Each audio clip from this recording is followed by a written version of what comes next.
नमस्कार, मैं हूं मनोज वर्मा और आप देख रहे हैं हमारा खास कार्यक्रम अटेंशन। दतिया विधानसभा उपचुनाव की बिसात बीत चुकी है, लेकिन इस चुनावी रण की सबसे चौंकाने वाली तस्वीर यह है कि दोनों ही पार्टियों के बड़े सूरमा और स्टार प्रचारक मैदान से नदारद हैं। सूची लंबी चौड़ी जारी हुई, लेकिन जब वोट मांगने की बारी आई तो शीर्ष नेतृत्व ने एक सोची समझी दूरी बना ली है।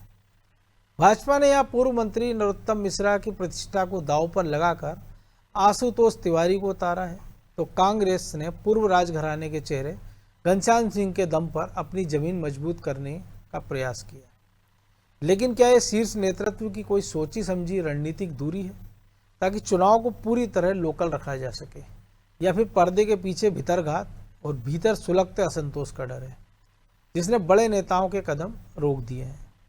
ग्वालियर चंबल के इस बेहद संवेदनशील और जातिगत समीकरणों में उलझे दतिया के रण का असली सच क्या है, आज इसी पर होगा तीखा विश्लेषण। लेकिन पहले रिपोर्ट देखिए।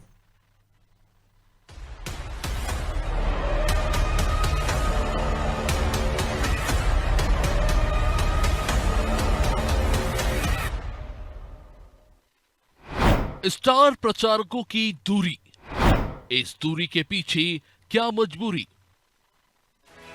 जिस दतिया उपचुनाव को बीजेपी और कांग्रेस दोनों अपनी सियासी साख से जोड़कर देख रही है, उसी चुनाव में दोनों दलों के बड़े चेहरे अब तक नजर नहीं आए। ना बड़ी जनसभाएं, ना हाई प्रोफाइल रोड शो। प्रचार की पूरी कमान स्थानीय नेताओं और बूथ स्तर के कार्यकर्ताओं के भरोसे छोड़ दी गई है। ऐसे में सवाल उठ रहा है कि आखिर स्टार प्रचारक दतिया से दूरी आखिर क्यों बना रहे हैं? दरअसल बीजेपी की ओर से प्रदेश अध्यक्ष हेमंत खंडेलवाल लगातार मोर्चा संभाले हुए हैं, लेकिन केंद्रीय मंत्री शिवराज सिंह चौहान, वीरेंद्र खटीक, डिप्टी सीएम राजेंद्र शुक्ल, मंत्री प्रहलाद पटेल, कैलाश विजयवर्गीय, राकेश सिंह, पूर्व प्रदेश अध्यक्ष वी डी शर्मा और कई बड़े नेता अब तक प्रचार में पहुंचे ही नहीं। सियासी गलियारों में इसकी कई वजह तलाशी जा रही है।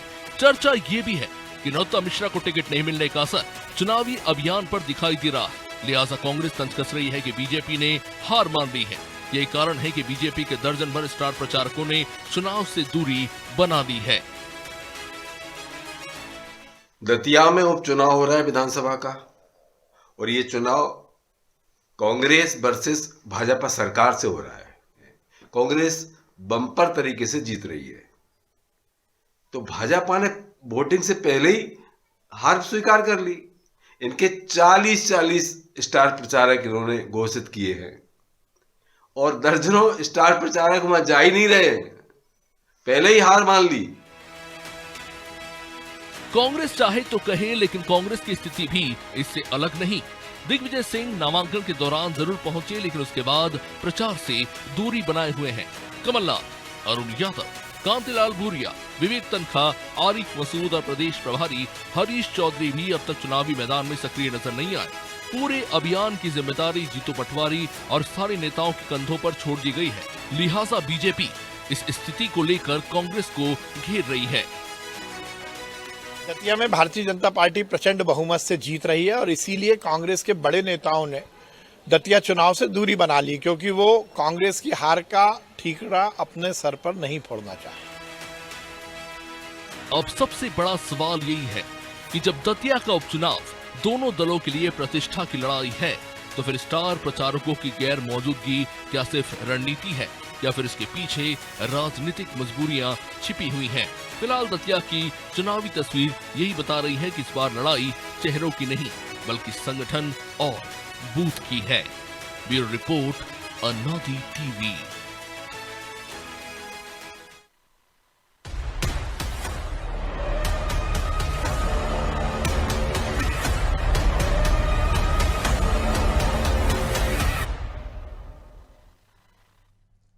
तो इसी पर चर्चा करने के लिए हमारे साथ जुड़ गए हैं वरिष्ठ पत्रकार अशोक शुक्ला और हमारे सहयोगी ब्रजेश चौक से। बहुत स्वागत है शुक्ला जी आपका अन्नादी टीवी में। धन्यवाद। बीजेपी आमतौर पर हम देखते हैं कि चुनाव को एकदम हाइप पर ले जाने के लिए जानी जाती है, कि छोटे कार्यकर्ता से लेकर बड़े स्टार प्रचारक तक सबको झोंक दिया जाता है, साम दाम दंड भेद। लेकिन इस चुनाव में हम देख रहे हैं कि जो शोपुर में गलतियां की बीजेपी ने, कि एकदम बाहरी लोगों की फौज उतार दी, नतीजा यह हुआ कि असंतोष का सामना करना पड़ा और बीजेपी को करारी हार का सामना करना पड़ा। शायद उसी से बीजेपी ने भी सबक ले लिया और उसी से शायद कांग्रेस भी ले रही है कि जिस उम्मीदवार को उसके दम पर चुनाव मैदान में उतारा है, जो राजेंद्र भारती के परिवार को टिकट ना देकर कि भैया आप अपना चुनाव आप अपने तरीके से लड़ो, जो मदद हो सकती है वो हम कर देंगे? देखिए, अभी जो दतिया के उपचुनाव में जिस तरह से आपने अभी जिक्र किया कि स्टार प्रचारक नदारद हैं और पार्टी ने शायद श्योपुर से कोई सबक सीखा है, मुझे लगता है कि इसके पीछे और भी दूसरे कारण हो सकते जी। हैं। एक कारण तो ये था कि अभी मानसून सत्र चल रहा था विधानसभा का, और अधिकांश जो स्टार प्रचारक है उसमें वो विधायक भी हैं, कुछ मंत्री भी हैं, कैलाश विजयवर्गीय हैं, राजेंद्र शुक्ल जी हैं। तो शायद इसकी वजह से ये जो है दतिया उपचुनाव में अभी नहीं पहुंचे, लेकिन अभी 4 दिन का समय नहीं बाकी सर, है। इनमें से कई ऐसे हैं जो उसके 2 दिन पहले भोपाल में कैबिनेट हुई थी जगदीशपुर में, उसमें आधा दर्जन मंत्री नहीं पहुंचे, जबकि कैबिनेट की बैठक में तो जाना ही चाहिए। तो जब निजी काम रहता है गायब हो जाते हैं, और यहाँ अगर आते तो वहाँ कौन सा उनकी जगह कोई और विधायक जवाब दे देता या कोई मंत्री देखिए, और जवाब अगर देता उनके नरोत्तम विभाग का। मिश्रा प्रत्याशी होते हैं यहाँ से, तो मुझे लगता है कि अभी आपको जो ये एक कमी दिख रही है इस चुनाव में स्टार प्रचारकों की, अगर नरोत्तम मिश्रा यहाँ प्रत्याशी होते तो मुझे लगता है कि शायद स्थितियां दूसरी होती, बड़े स्टार प्रचारक भी आते, पार्टी के बड़े नेता भी आते। हालांकि आशुतोष तिवारी भी संगठन से जुड़े रहे हैं, संभागीय संगठन मंत्री रहे हैं, काफी जिम्मेदारियां रही हैं, लेकिन ये उतना बड़ा चेहरा नहीं है जिसके लिए जो है पार्टी पूरी ताकत झोंके। और मुझे नहीं, लगता तब है तो कि झोंकना ही चाहिए कि जब आपने एक नेता का टिकट काट दिया जो 6 बार का विधायक है, और एक ऐसे आदमी को दिया जो संघ से जुड़ा, तो उसको जिताने के लिए तो पूरी ताकत झोंक ही देना चाहिए, जो मैं नरोत्तम जितना मिश्रा ने समझता तो ये हूँ। कहा है ना कि आशुतोष की तिवारी की ये दम नहीं थी कि वो उनका टिकट कटवाते। अब जिन्होंने टिकट कटवाया है तो उनकी साख और उनकी प्रतिष्ठा दांव पर लगी हुई है, तो चुनौती उनके सामने है। इसलिए शायद हो सकता है कि इस चुनौती का सामना वो न कर पा रहे हैं, इसलिए न पहुंच। लेकिन कांग्रेस के लोग क्यों नहीं पहुंच रहे हैं, प्रश्न ये है कि जी कांग्रेस के बिल्कुल। जो स्टार प्रचारक है वो क्यों नहीं जा रहे हैं वहां। ठीक है, भारतीय जनता पार्टी की क्या समस्या है, क्या दिक्कतें हैं, वो एक अलग चीज है, लेकिन अगर दोनों पार्टी के लोग गायब हैं तो मुझे लगता है कि वहां भी चुनाव प्रत्याशी बनाम प्रत्याशी हो रहा है, और शायद दोनों प्रत्याशियों को बूथ और संगठन के सारे छोड़ दिया गया है कि आप अपने दमखम से चुनाव जीतने की कोशिश करें। इसको प्रतिष्ठा का प्रश्न न तो कांग्रेस बना रही है और न बीजेपी बना रही है, इसीलिए स्टार प्रचारक गायब है। तो ब्रजेश जी, हम देख रहे हैं कि बीच बीच में एकदम ऐसा भी नहीं कि अनाज छोड़ दिया दोनों उम्मीदवारों को, कि बीच बीच में बड़े नेता भी पहुंच रहे हैं। आज जैसे ज्योतिरादित्य सिंधिया पहुंचे हैं या जीतू पटवारी भी पहुंचे थे पिछले दिनों, लेकिन जो एक वहाँ डेरा डालना होता है, तो शायद एक जो जटिल जाति समीकरण है ग्वालियर चंबल का, तो कई बार नेताओं का अति उत्साह का भाषण वही संकट पैदा कर देता है, जिसके कारण भी ये दूरियां दिख सकती हैं। देखिए मनोज जी, ये रणनीति का हिस्सा भी हो सकती है। जिस तरह से हमने देखा कि पहले भी दोनों ही राजनीतिक दलों ने किस तरह से वहाँ पर अपनी रणनीति के तहत जातिगत आधार पर जातीय नेताओं को उतारा था मैदान में, वो अपने हिसाब से काम कर रहे थे, उस एक पॉकेट में काम करते हैं। ग्वालियर चंबल में थोड़ी अलग तरह की राजनीति होती है। वहाँ पे यदि आप एक तरह से फौज उतार दोगे, हमने श्योपुर में भी देखा है, पूरी ताकत झोंक दोगे, तो कुछ जो जातियों के आधार पर वहाँ वोट बैंक है वो कहीं ना कहीं वो दूसरे नज़रिए से देख लेता है, दूसरे नज़रिए से ले लेता है, और इसका नुकसान उठाना पड़ सकता है। यदि दिग्गज नेताओं को आपने वहाँ पे उतारा है तो आप सिर्फ उसी आधार पर उतारोगे आप कि उस बेल्ट में उनका कितना उपयोग है। जिस तरह से प्रत्याशी को महसूस होता है कि भाई यहाँ इस नेता के आने से ये माहौल बन जाए, तो निश्चित तौर पर उसके डिमांड पर वहाँ भेजा जाता है। और बाकी के जो कमरा बैठके हैं, बूथ स्तर की रणनीति है, वो तो दोनों ही राजनीतिक दलों ने, क्योंकि हमने देखा कई बार बैकफायर हो जाता है। जीतू पटवारी का बयान जिस पे हमने कल चर्चा की थी, राकेश शुक्ला के बयान, ये भी शायद संगठन को कहीं ये भी संगठन, देखिए उसमें भी ये जितने भी मंत्री हैं, नेता हैं, चाहे वो हमने बीजेपी में देखा है, चाहे कांग्रेस में देखा, कांग्रेस ने अपने पदाधिकारियों को वहाँ उतारा है, जातिगत आधार पर उतारा है, तो वो अपने उस क्षेत्र में काम कर रहे हैं। इस तरह से कह सकते हैं कि बूथ स्तर पर दोनों ही राजनीतिक दल ज़्यादा फोकस कर रहे हैं, प्रचार प्रसार की ओर तमगे और झांकी दिखाने के चक्कर में कम है। जिस तरह से हमने देखा जीतू पटवारी गए, ट्रैक्टर चलाते नजर आए वो किसानों के बीच में, इसके हमने देखा कि उनका एक वीडियो भी वायरल होगा कि किस तरह से वो ले रहे हैं। अब उसका चुनाव आयोग में शिकायत करने की बीजेपी बात कर रही है और आरोप लगा रही है कि उन पर कार्रवाई होनी चाहिए, मांग कर रही है इस बात की। दूसरी तरफ हमने मंत्री का देखा कि उनके सामने एक अति उत्साह में कार्यकर्ता किस तरह की भाषा का इस्तेमाल करता है कि हम हाथ तोड़ के वोट डलवा देंगे। तो ये इस तरह से नुकसान भी होता है। बिल्कुल, कौन लोग बोल रहे हैं, किन लोगों पर उसका असर होगा, जातीय, मुझे लगता है जातीय संतुलन ज्यादा साधने की कोशिश हो रही, क्योंकि वहां पे दामोदर यादव भी मैदान में, उनके लिए भी आप देखिए कि एक बेल्ट में कोशिश हो रही, एससी वर्ग को साधने की कोशिश हो रही है। बाकी जो जातिगत अनुमान जो लगाया जा रहा है, आकलन जो किया गया है, उसके हिसाब से रणनीति के तहत ऐसा हो सकता है। जैसे कि आपने भी कहा ज्योतिरादित्य सिंधिया आज वहां पे मौजूद हैं, हमने देखा शुरुआत में दिग्विजय सिंह भी गए थे। ऐसा नहीं है कि ये लोग नेता बाद में जाएंगे नहीं, तमाम स्टार प्रचारक आखिरी समय पर मुझे लगता है गाँव चलेंगे। अभी जमीनी स्तर पर जमावट चल रही है, जमीन पर उनके कार्यकर्ताओं को सक्रिय कर रहे हैं, वोटर से संपर्क कर रहे हैं, और ये दोनों ही स्थानीय स्तर के नेता कर रहे हैं। जब और पीक पर आएगा, जैसे जैसे मतदान की तिथि नजदीक आएगी, तो आप देखना, मुझे लगता है कि स्टार प्रचारक भी वहाँ धुआंधार प्रचार करेंगे आखिरी दम पर। तो अभी से मुझे लगता है कि वो एनर्जी खर्च नहीं करना चाह रहे हैं, अभी वो जमावट लगे हुए हैं, जातीय संतुलन साध रहे हैं, जातिगत वोट बैंक पर ध्यान कर रहे हैं। तो उस फोकस पे मुझे लगता है इस कारण बाकी जगह जैसे बड़े नेता जाएंगे तो निश्चित तौर पर जो काम जमीनी स्तर पर चल रहा होगा वो प्रभावित होता है, क्योंकि आपको भीड़ जुटाना पड़ती है प्रचार प्रसार में। बड़े नेता में समय से वो जमावट नहीं हो पाती, दोनों राजनीतिक दल वो जमावट में लगे हुए। एक बड़े नेता का अपना एक ओरा होता है जो भीड़ जुटाने में, वोट दिलाने में सहायक होता है, लेकिन पूरी एनर्जी वहां लग जाती है ना कार्यकर्ताओं की, जो आप बूथ मैनेजमेंट करते हो दोनों तरफ से, जो आप अपने जातिगत आधार पर वोट बैंक के पास जा रहे हो, उनको साधने की कोशिश कर रहे हो, कमरा बैठ के कर रहे हो, मोहल्ले बैठ के कर रहे हो, गांव-गांव में जा रहे हो, तो वो एनर्जी एक जगह लग जाती है। यदि कोई बड़ा नेता आएगा तो उसकी सभा में आपको बाकी की जो एनर्जी है वहां लग जाएगी, तो वो काम प्रभावित होता है। मुझे लगता है ये रणनीति का हिस्सा हो सकता है, आगे जाकर बड़े नेता मैदान में उतरें, और दूरी बनाने की दूसरी वजह भी हो सकती है कि जैसे दिग्विजय सिंह के जाने से उनको लगता होगा कि इनके जाने से नुकसान होगा, अरुण यादव इसलिए नहीं जा रहे होंगे कि साहब उनको कोई अभी पूछ नहीं रहा, तो मैं क्यों जाऊं, सिरे तो जीतू पटवारी ले लेंगे।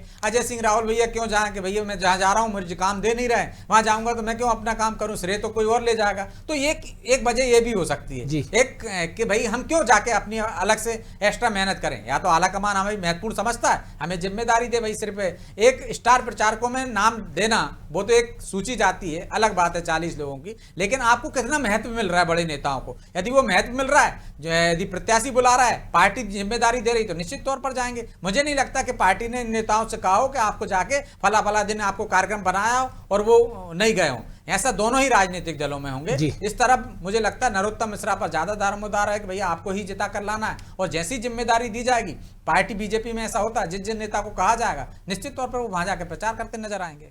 लेकिन शुक्ला जी, संकट ये भी है ना कि बड़े नेताओं का अपना एक प्रभाव तो होता है, जो ब्रजेश जी कह रहे वो एक संकट है, लेकिन जब चुनाव इतने प्रतिष्ठा का प्रश्न बन चुका है दोनों दलों के लिए, क्योंकि एक तो मान के चल रहे थे कि भैया हमको तो जानबूझ के डिस्क्वालीफाई करा दिया गया है, और दूसरे नेता जिनका टिकट काटा उनके तो कई सारे मामले कई सालों से लंबित पड़े हैं, तो ऐसे में जोखिम तो दोनों तरफ से पूरा है।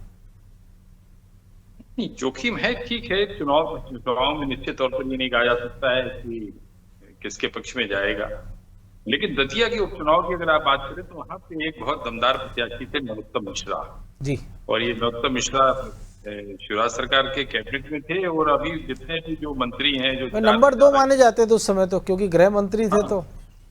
तो ये सब उनके बहुत करीबी लोग थे।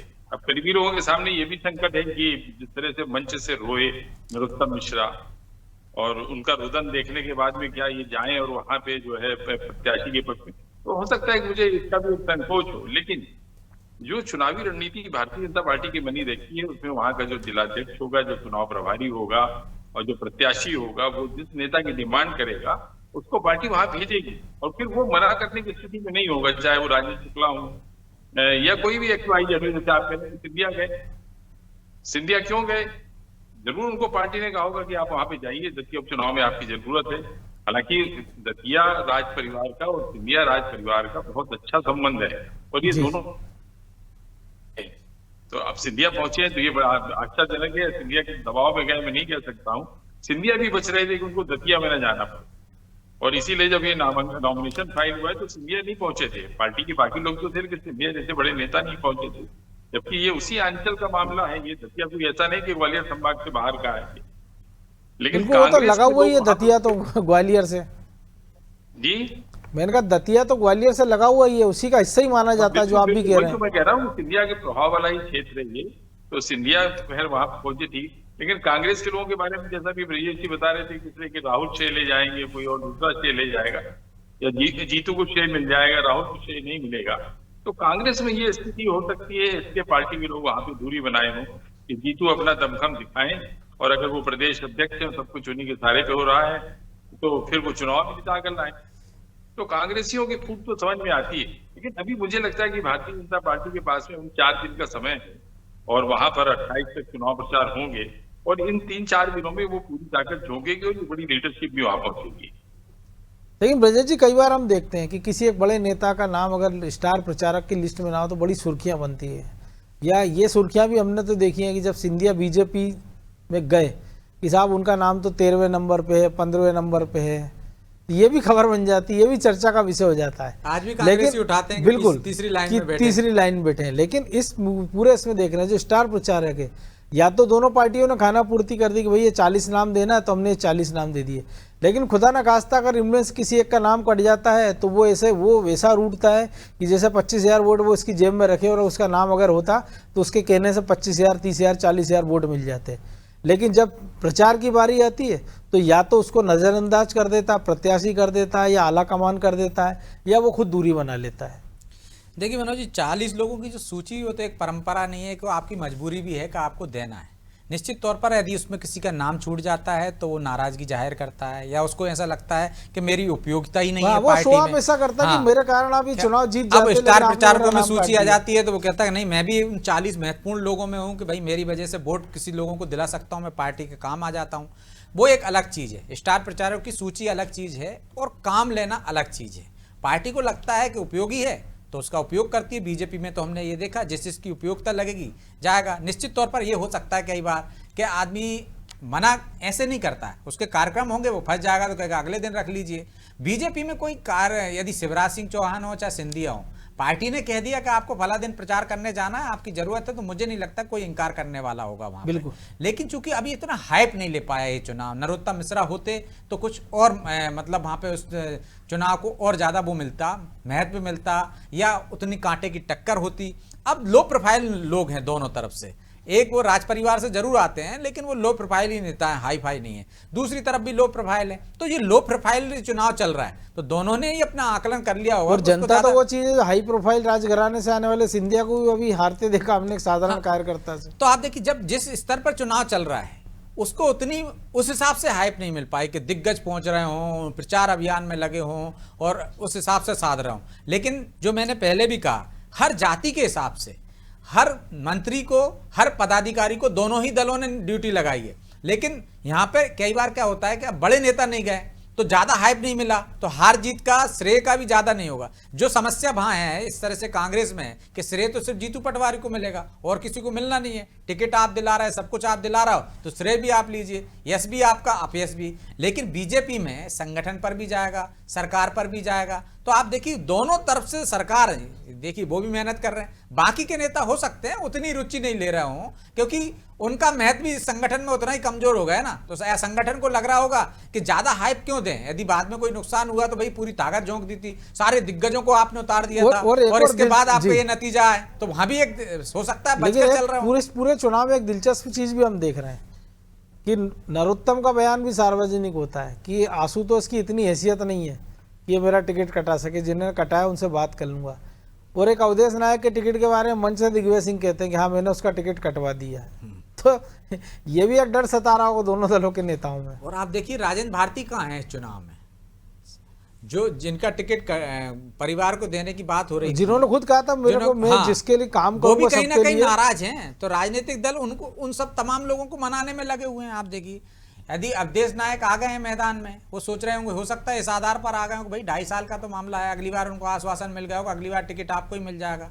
और उनको यहाँ बीजेपी में संभावना नहीं दिख रही होंगी कि यहाँ पर टिकट मिलेगी, इसकी कोई गारंटी नहीं है, तो उन्होंने वहीं रुकना बेहतर समझा। हार जीत होगी जो ना हो, वो तो अपने काम पे लगे हुए हैं क्योंकि उनको वहाँ पे भविष्य में उम्मीदें दिख रही हैं। तो दूसरी तरफ आप देखिए कि राजेंद्र भारती का, राजेंद्र भारती को तो लग रहा है कि अब उनका पत्ता साफ हो गया है, अब कुछ नहीं है, तो वो शांति से बैठे हुए हैं, वो उतनी सक्रियता से नहीं है। तो कांग्रेस भी तो वहाँ ताकत झोंकती हुई नहीं दिख रही, तो बीजेपी फिर क्या एक्स्ट्रा ताकत झोंकेगी, जिससे ऐसा लगे कि बीजेपी डरी हुई है और उसको कहीं ना कहीं खतरा है, तो एक माहौल ऐसा बनेगा। तो कई बार माहौल ना बने ऐसा कि एंटी माहौल ना बन जाए, भाई इनने पूरी ताकत लगा दी, ये डरे हुए होंगे, तो और कांग्रेस में कोई उतने दिग्गज उतर नहीं रहे, तो कई बार परिस्थितियां देखकर भी निर्णय लिए जाते हैं। तो मुझे लगता है कि यही सब जो रणनीतिकार हैं वो सब देख रहे होंगे, इस हिसाब से निर्णय ले रहे होंगे। इसी वजह से दिग्गज वहां उतरे नहीं है। धीरे धीरे एक एक करके व्यक्ति जाएंगे, जिसकी उपयोगिता होगी वो वहां प्रचार करेगा, जिससे कुछ जाने से फायदा होगा। तो मुझे लगता है ये रणनीति का ही एक हिस्सा हो सकता है। तो मुझे लग रहा है शुक्ला जी ऐसा भी हो सकता है कि अब जैसे आपने भी कहा 3-4 दिन का वक्त बचा है, एक दूसरे की रणनीति भाप रहे हो और फिर एक पॉकेट्स उन्होंने तय कर लिए होंगे दोनों दलों ने कि आखिरी 24 घंटे में कहाँ कैसा मैनेजमेंट करना है, कि कहाँ जाति को साधना है, कहाँ वोटर को साधना है, कहाँ कंबल से सध सकता है, कहाँ पैसे से सध सकता है, या जिस और संसाधन से वो सध सकता हो उसको साधने का इंतजाम किया जाए। नहीं, बिल्कुल, ये जो आखिरी समय होगा मतदान का 30 तारीख को शायद वहां पर वोटिंग है। जी 30 को। उसके पहले दोनों दल जो है पूरी ताकत झोंकेंगे। ये ठीक है कि अभी नहीं दिख रहा है इस तरह का माहौल, जिस तरह की हम लोग उम्मीद कर रहे थे कि दतिया चुनाव एक बड़ा उपचुनाव होगा। और जैसा कि ब्रजेश जी भी कह रहे थे कि निश्चित तौर पर अगर वहां पर नरोत्तम मिश्रा होते तो माहौल कुछ दूसरा होता। ये बहुत हाई प्रोफाइल चुनाव होता और बहुत देखने लायक होता, रोमांचित करने लायक होता।